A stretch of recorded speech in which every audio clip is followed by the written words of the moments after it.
All right, back again. I had another book I wanted to talk to you about too. This book is by Ernest Hemingway. It's called Islands in the Stream. I didn't plan on doing a review of this book. I just been reading Hemingway all summer, just checking him out because I've heard about him, but I had never read anything by him. So I said I was going to take this summer and read as many Hemingway books I could. They interest me. This one was published after he died.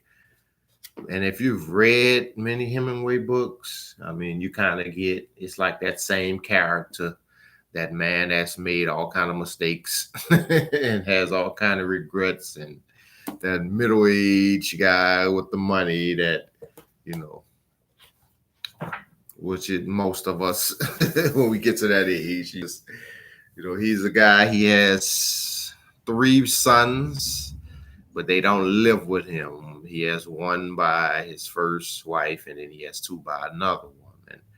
But it's just him. He's a painter. He lives in Bimini, which is a little island off the Bahamas. And it looks like he has a great life. He has everything he needs, everything he wants.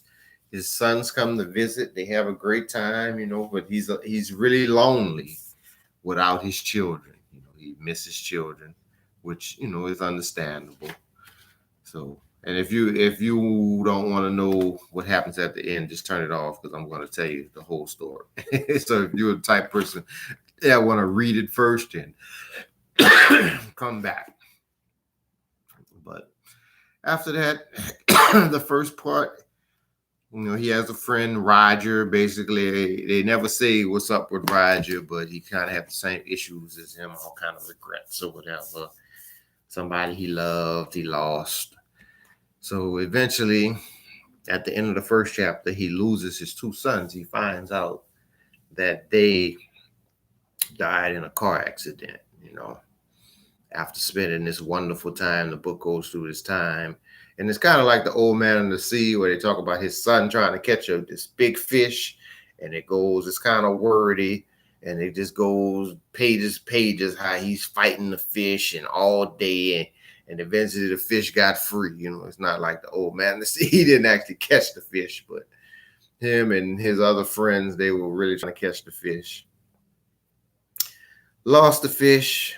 The sons, they went home. Then he lost his sons. They really discuss his alcoholism. A lot of drinking he does.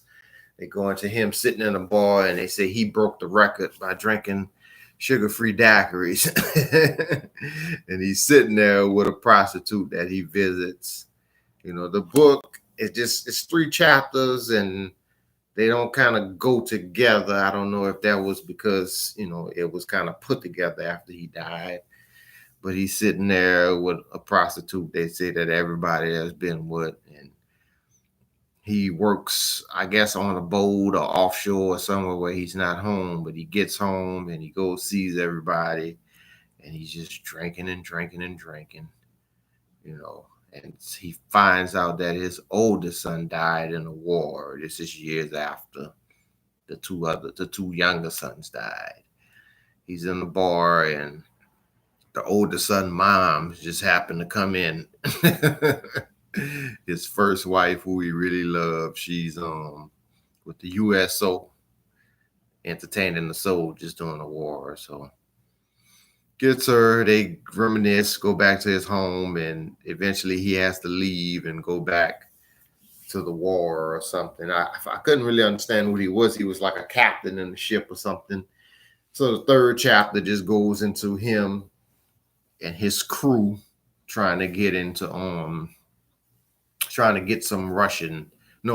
German sailors, some kind of way they were around Cuba, and he was trying to actually go get them and take them prisoner, but he ended up having to kill them all. And in the event of the war, he lost a good friend of his. At the end of the book, it seemed like he's going to die because he was wounded too, but they didn't really come to where he died, but it looked like he was on his way out. And, I thought it was a pretty good read. I enjoyed it. I first started reading. I was like, man, this is pretty good, it's not really that exciting. Basically, it's more just talking about his state of mind and how he felt about certain things, not having his kids around and the loneliness and his job of painting and being on the island. And, I guess when we were young, they never really wanted us to read these books by Hemingway, because the way he turns to the Negroes as basically like they're just machines that they just do what he tell them to do. Well, one of them was a pretty good friend of the family, but it's just the way he just wrote them into his books to like, okay, go tell the Negro to get us something.